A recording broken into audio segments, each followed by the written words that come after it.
എന്നാലും സരിത ഇങ്ങനെ ചെയ്യുമെന്ന് വിചാരിച്ചിരുന്നില്ല. അല്പം കടുപ്പമായി പോയി. ഈ ജെയിംസ് ജോർജിനെ അവൾ ശരിക്കും മനസ്സിലാക്കാൻ പോകുന്നേ ഉള്ളൂ. ഇത്രയും കാലം പുറകെ നടന്നതല്ലേ, ഒന്ന് തൊടാൻ പോലും കഴിഞ്ഞില്ലല്ലോ. ഒരുത്തനും തിരിഞ്ഞു നോക്കാത്ത വിധം ഞാൻ അവളുടെ ജീവിതം തകർക്കും. അവസാനം അവൾ എന്റെ അടുത്ത് തന്നെ വരും. ആഹാ, അത് കൊള്ളാം. അതിലൂടെ കൂടിയിരിക്കായിരുന്നു. നിന്നെയും കാത്തി ഞാൻ ഇതുവരെ കവിത തിയേറ്ററിൽ വെയിറ്റ് ചെയ്യായിരുന്നു. വർഗീസേ, ഇനി അവളെ വെറുതെ വിട്ടുവിടാം. ഹാപ്പി ആയിരിക്കുന്ന ഒരു മൂഡിൽ നീ മനസ്സപ്സെറ്റ് ആക്കാറാ. അവളെ പൊക്കണോ? ഇന്ന് ഞാൻ പൊയ്ക്കൊണ്ടുവരാം. ഒരു ദിവസം എന്റെ കിടപ്പറയിൽ കിടത്തിയോണ്ട് മാത്രം എനിക്ക് അവളോടുള്ള പകരയില്ല. അവൾ നശിക്കണം. ഈ നാട് വിട്ടോടണം. അതിനൊക്കെ വഴി ഉണ്ടാക്കാന്നേ.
എന്റെ കർത്താവെ, അടുത്ത ജന്മത്തിലെങ്കിലും എന്നെ ഒരു കരുതിയായിട്ട് ജനിപ്പിക്കണമേ.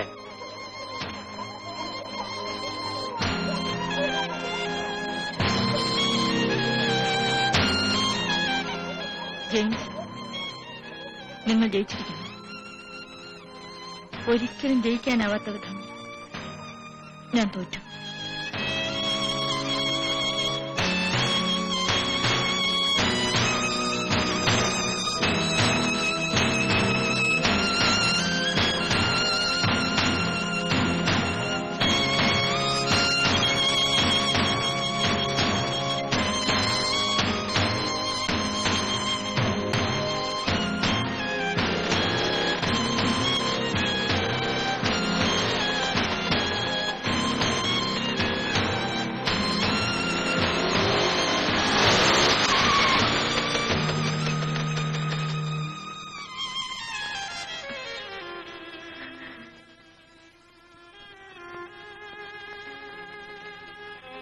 ഇന്നത്തോടെ എന്റെ പഠിത്തം അവസാനിച്ചു. തൃപ്തിയായില്ലേ? ഇനി എന്നെ എന്റെ കുടുംബത്തെയും കൊല്ല്. എന്നിട്ട് ആ ശവങ്ങൾക്ക് മുകളിൽ കയറി നിന്ന് നിങ്ങളുടെ ആഗ്രഹം നിറവേറ്റ്.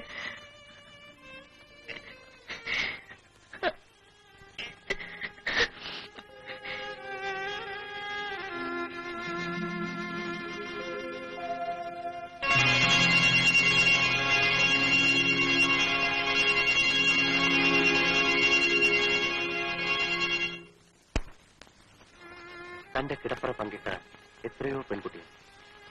അവയിൽ നിന്നെല്ലാം വ്യത്യസ്തമായൊരു മുഖമായിരുന്നില്ലേ സരിത? ആഗ്രഹങ്ങൾ സാധിക്കാതെ വന്നപ്പോൾ അതൊരു പ്രതികാരമായി മാറി. അതിത്രയും ക്രൂരമായിട്ട് വേണമായിരുന്നു. ഒരിക്കലും തിരുത്താനാവാത്ത തെറ്റല്ലേ താൻ സരിതയോട് ചെയ്തത്? അവളുടെ ഹൃദയത്തിലെ മുറിവുകൾ ഉണങ്ങുമോ? തനിക്കത് ഉണക്കാൻ കഴിയുമോ? ഇന്നോളം മറ്റുള്ളവരുടെ വേദനയിൽ ആനന്ദം കണ്ടിരുന്ന തനിക്ക് ഈ അസ്വസ്ഥത എവിടെ നിന്നുണ്ടായി? ഒരുപക്ഷെ ഇതിന്റെ പ്രത്യാഘാതം സരിതയുടെ കുടുംബത്തിന്റെ തകർച്ചയായിരിക്കില്ലേ? ആ സാധു കുടുംബത്തിന്റെ മുഴുവൻ പ്രതീക്ഷയും സരിതയിലായിരുന്നില്ലേ? സത്യത്തിൽ താൻ ജയിക്കുകയായിരുന്നു, അതോ എന്നേക്കുമായി അവളോട് തോൽക്കുകയല്ലായിരുന്നു? ജെയിംസ്, നീ ഇന്ന് കോളേജിൽ പോയില്ലെന്ന് നിന്റെ അമ്മച്ചി പറഞ്ഞു. നീ പോകാത്തതിന്റെ കാരണം ഞാൻ അന്വേഷിക്കുന്നില്ല. പരീക്ഷ എഴുതില്ലെങ്കിലും പാസ്സാവുന്ന വിശ്വാസവും നിനക്കുണ്ട്. നിന്റെ അപ്പച്ചന്റെ കയ്യിൽ പണമുണ്ടല്ലോ. ജെയിംസേ, നിന്നെ ശകാരിക്കാനും ശിക്ഷിക്കാനും ഞാൻ തയ്യാറല്ല. നീ ഇന്ന് വളർന്നു കഴിഞ്ഞു. എടാ, ജെയിംസ് ജോർജ് തോമസ് ജോർജിന്റെ മകനല്ലായിരുന്നെങ്കിൽ നീ ഇന്ന് എവിടെ എത്തുമെന്നറിയാമോ? സെൻട്രൽ ജയിലിൽ. ഒരു വക്കീലായി നീ സമ്പാദിക്കാൻ വേണ്ടിയല്ല നിന്നെ ഞാൻ പഠിപ്പിക്കുന്നത്.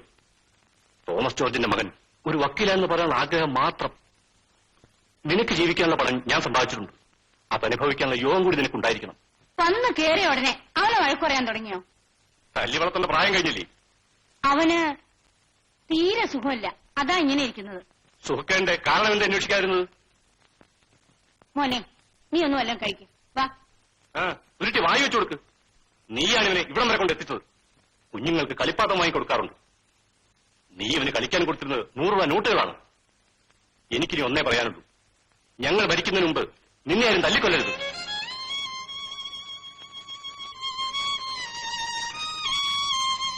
മോനെ, നിനക്കെന്ത് പറ്റി?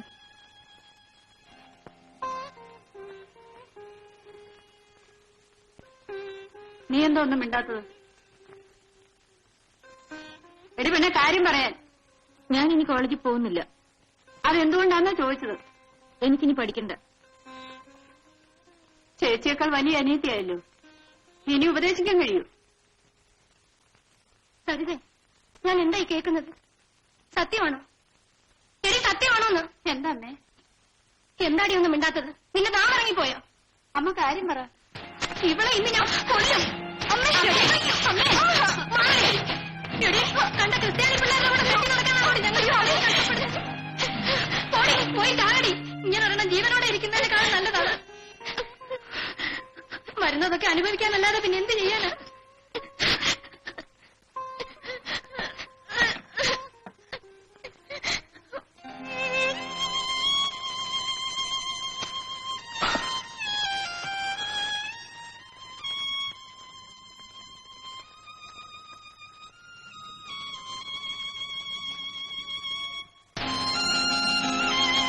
ഇന്നത്തോടെ എന്റെ പഠിത്തം അവസാനിച്ചു. തൃപ്തിയായില്ലേ? ഇനി എന്നെ എന്റെ കുടുംബത്തെയും കൊല്ല്. എന്നിട്ട് ആ ശവങ്ങൾക്ക് മുകളിൽ കയറി നിന്ന് നിങ്ങളുടെ ആഗ്രഹം നിറവേറ്റ്.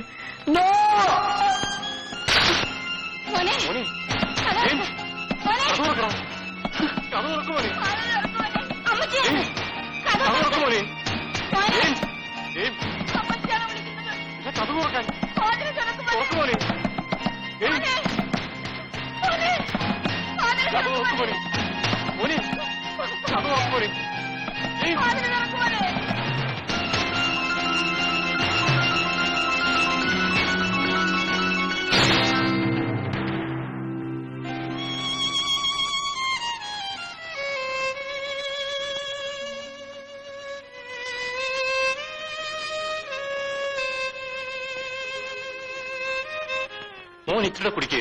വേണ്ട ഡാഡി, ഇനി കുടിച്ചാ എനിക്ക് കണ്ണു കാണില്ല. മോന്റെ അടുത്ത് ഡാഡിയല്ലേ ഇരിക്കുന്നത്, കഴിക്കേ. ഡാഡി കള്ളു കുടിക്കുന്ന പാവമാണോ? എന്ന് ആര് പറഞ്ഞു? മേനോൻ അങ്കിൾ. എന്നാലേ മേനോന് പാവമായിരിക്കും, ക്രിസ്ത്യാനിക്കല്ല. മോൻ ഇച്ചിരി കുടിച്ചു. ഇതിന്റെ പാവമൊക്കെ ഡാഡി തീർത്തോളാം. കഴിക്കേ.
ആത്മഹത്യ ചെയ്തു കാണുമെന്ന് വിചാരിച്ചു അല്ലേ? അതിന് കാരണക്കാരനായി നിങ്ങളോട് പറയാതെ ഞാനിത് ചെയ്യില്ല. ഈ സമയത്ത് ഞാനിവിടെ വന്ന എന്തിനെന്നറിയാമോ? നിങ്ങളുടെ ക്രൂര വിനോദത്തിലെ അവസാനത്തെ സ്ത്രീ ഞാനായിരിക്കണമെന്ന് അപേക്ഷിക്കാൻ. ജെയിംസ്, ഈ ലോകത്ത് ആര് ജനിച്ചാലും മരിച്ചാലും നിങ്ങൾക്ക് നഷ്ടമൊന്നുമില്ല. നിങ്ങൾ വളർന്ന അത്തരത്തിലാണ്, നിങ്ങൾ വളർത്തിയ രീതിയിലാണ്. നാളത്തെ സൂര്യോദയം എന്നെ കണ്ടെന്ന് വരില്ല. എന്നെങ്കിലും നിങ്ങളൊരു മനുഷ്യനാകൂ. നിങ്ങളുടെ അമ്മ ഒരു സ്ത്രീയാണെന്ന് വിചാരിക്കൂ. നിങ്ങൾക്കറിയാമോ, എന്റെ കുടുംബം വളരെ ചെറിയതാണ്. എനിക്ക് വേണ്ടി വിവാഹം പോലും ഉപേക്ഷിച്ച് വിങ്ങപ്പെടുന്ന ചേച്ചി, ഉറക്കം മറന്ന് രാപകലില്ലാതെ കഷ്ടപ്പെടുന്ന അമ്മ, അവരുടെ ഹൃദയത്തിൽ ഉൾക്കൊള്ളി കൊണ്ടല്ലേ നിങ്ങൾ കുത്തിയത്. നിങ്ങൾ പശ്ചാത്തപിക്കുമെന്ന് എനിക്ക് വിശ്വാസമില്ല. എങ്കിലും പരിശ്രമിച്ചു നോക്കൂ. സരിതേ,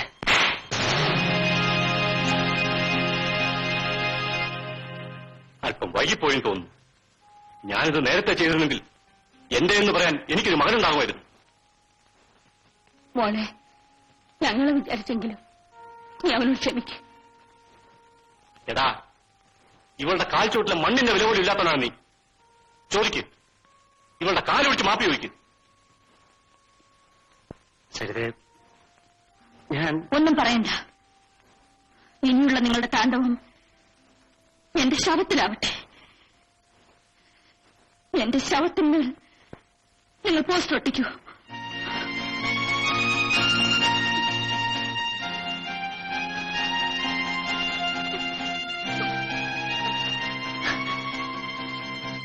കരയാതെ മോളെ, നിനക്ക് ചേച്ചിയില്ല. ചേച്ചി ചുമച്ച് തുപ്പുന്നത് വരെ നീ വിഷമിക്കുന്നു. നിന്റെ സ്വഭാവം എനിക്കറിയാവുന്നത് കൊണ്ട് തന്നെയാണ് ഞാൻ ഉറങ്ങാതെ കാത്തിരുന്നത്. അമ്മ ഉണരുന്നതിന് മുൻപ് നമുക്കങ്ങ് ചെല്ലാം.